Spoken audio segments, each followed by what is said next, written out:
Hello everyone. Today we're going to talk about wedding albums. I got another test sample in the mail and it was just in time to do an unboxing for all of you and kind of talk about the process and what albums are and why photographers push them. Ultimately, a album is going to be the last place that your wedding images live. Like ultimately, like this is why they're created, and we shoot them to ultimately put them in this book so that you can sit down and relive your wedding day as you flip through.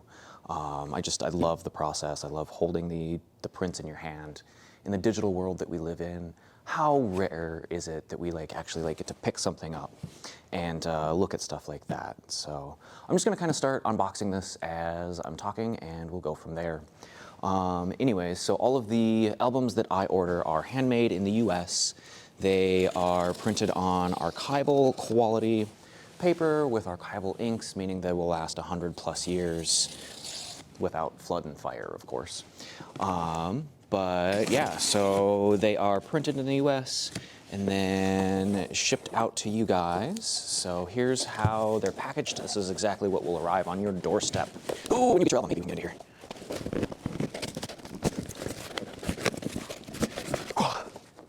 All right, well, they are well packaged, I do know that, so nice and protected in there, and then this little box was inside of that box. There we go, gotta do it.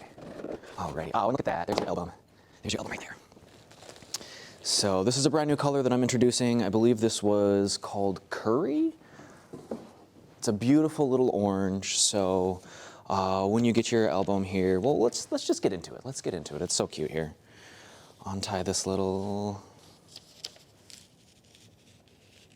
They do such a nice job wrapping up all of these albums. Oh, I love that color. That's definitely going to get introduced. That is just beautiful. Okay, so yeah, here's the Curry color album. This is from just this gorgeous, gorgeous wedding up at Swan Lake.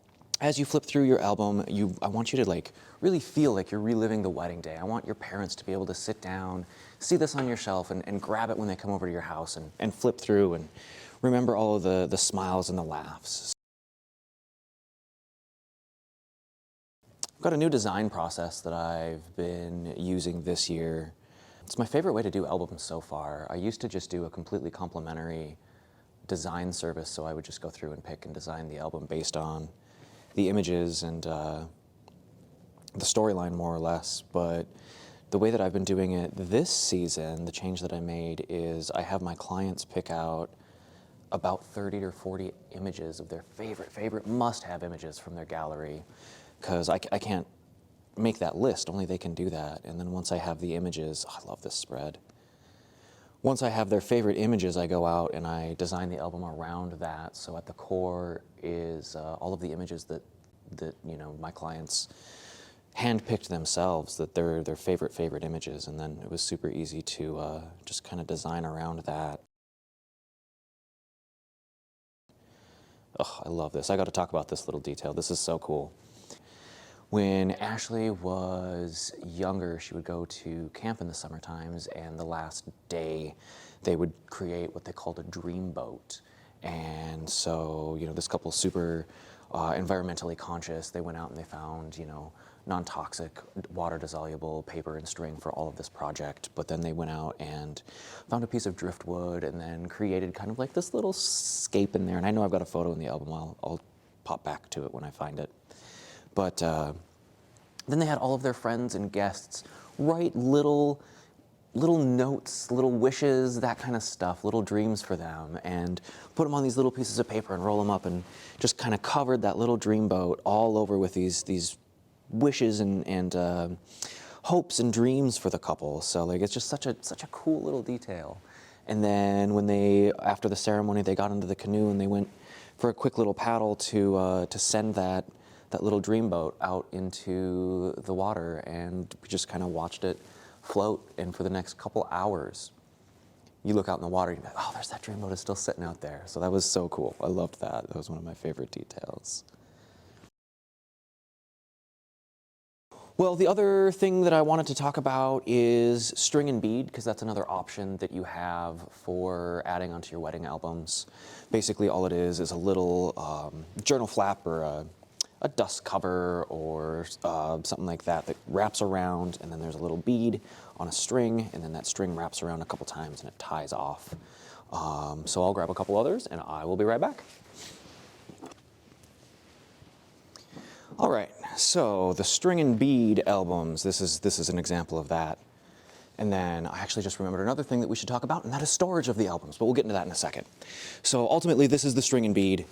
It just kind of wraps around a couple times, and then you open it up and you've got your album here. It's a little more artistic. I love them. My personal wedding album has one of these on it. But this is now the default without, so I've gone to that. But if you love this, the look and style of this, I'm more than happy to make that happen, because I think it's so cool looking. It's just not the default anymore. So there's your album. But the other thing we needed to talk about is how to store your wedding albums. So it's important. So these are the lay flat design. Whoops, let's grab this new one, because this is the new one. I love this color. And what that means is when your wedding album is completely like opened up, and this is still new, so it's a little springy still, but it lays flat like that, and like there is a seam here and you can see it, but like it runs completely flat and it lays down like that instead of like, you know, like a magazine or like a soft cover book. It's just the best way to see the photos. So that's the lay flat design, and with that, these edges right here are kind of cut, like the cover sticks out a little bit farther. So it's very important that you do not store your album with the spine facing out like you typically do. If you store your album that way, there is a possibility that these pages over time with the gravity will pull, and pull them away from the top of the binding. It's a super secure system, but in time they warn that that could happen. So the way that they tell us to store these is flat. I think that's a pain in the butt. So I store mine with the spine down on the bookshelf. So the spine goes down on all of them like this, the spine down. And then that is the reason, I believe, for the journal flap. Protects any dust or anything from gathering on the pages of your album. So when you're ready to look at it again, pull it out and it's ready to go. Flat album. The pages don't like, you can see how they kind of bunch up like that. That sort of thing. So that's that non-lay flat, and then this is a lay flat. Pa-pow, like that. So, yeah, I hope that kind of answered any questions that you might have about albums. And yeah, what do you think about them? Are you gonna order a wedding album for your wedding? Or do you already have one? Do you love it? How often do you flip through it? Let me know. Talk to you soon.